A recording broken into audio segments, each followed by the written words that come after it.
দীর্ঘদিন ইনজুরির পর অবশেষে ব্রাজিল দলে ফিরছেন সেলেসাও কিং নেইমার জুনিয়র। ব্রাজিলের কিছু সংবাদ মাধ্যম থেকে জানা যায়, ব্রাজিল লিগ থেকে প্রাথমিক স্কোয়াডের জন্য খেলোয়াড় নির্বাচন সম্পন্ন করেছেন কোচ কার্লো আনচেলোত্তি, যেখানে মূল স্কোয়াডে আছেন নেইমার।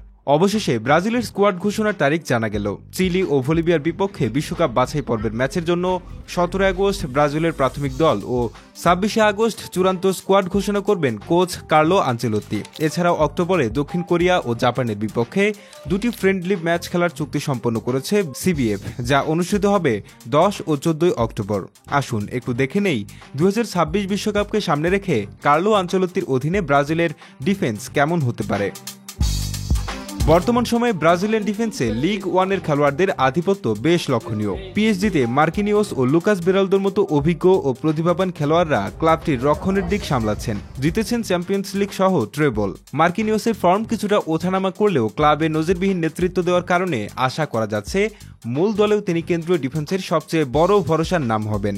অন্যদিকে ফরাসি আরেক ক্লাব মোনাকোর রাইট ব্যাক ভান্ডারসন এবং লিলের আলেকজান্দ্রো ব্রাজিল দলে মার্কিনিওসের সঙ্গে জুটি বাঁধতে পারেন। এই দুজনের অ্যাটাকিং নেচার ব্রাজিলের খেলার গতিশীলতা বাড়াতে সাহায্য করবে। ডান পাশ থেকে আক্রমণের গতি ও ডিফেন্সিভ কনসিস্টেন্সি দুটোই বজায় রাখা তাদের মূল কাজ হবে।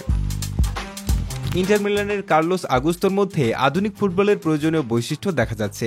লেফট ব্যাকে এই নামটি মাথায় রাখতে হবে। এছাড়াও আতলেতিকো মিরেইরোর গুইলার্মে আরানা লেফট ব্যাক পজিশনের জন্য যথেষ্ট প্রুফ দিচ্ছেন।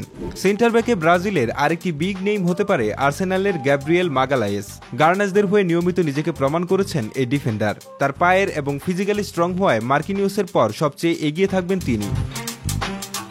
জুভেন্টাসের গ্লেইসন ব্রেমের পূর্ব থেকে ব্রাজিলের সঙ্গে ছিলেন। এখন পর্যন্ত বিশ্বকাপ দলে ব্রেমারকে ভাবা হলেও শেষ পর্যন্ত রেসে টিকে থাকাটা চ্যালেঞ্জিং বটে, কারণ ইতিমধ্যে রিয়াল মাদ্রিদের centre back either Militao back করেছেন এবং ক্লাব বিশ্বকাপ সেমিফাইনালে পিএসজির বিপক্ষে শেষ দিকে নেমে আলো ছড়িয়েছেন।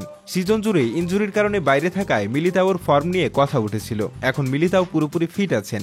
আশা করা যায় এই সিজনে রিয়াল মাদ্রিদে নিয়মিত নামতে শুরু করবেন। মিলিতাও ব্যাক করলে ব্রেমারের জায়গা নিয়ে কিছুটা শঙ্কা তৈরি হবে।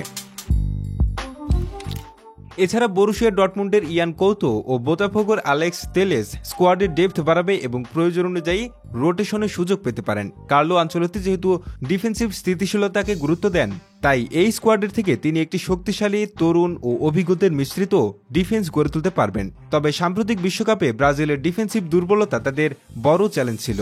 এই ভুলগুলো এড়াতে নতুন এই দলের রক্ষণ আরও সজাগ ও সংহত হতে হবে। সম্ভাব্য first choice defence line up হতে পারে right back Vanderson, centre back Marquinhos ও Gabriel Magalhaes, left back Augusto. ব্রাজিলের 2026 বিশ্বকাপের ডিফেন্স নিয়ে আপনার মতামত কি জানাতে পারেন আমাদের।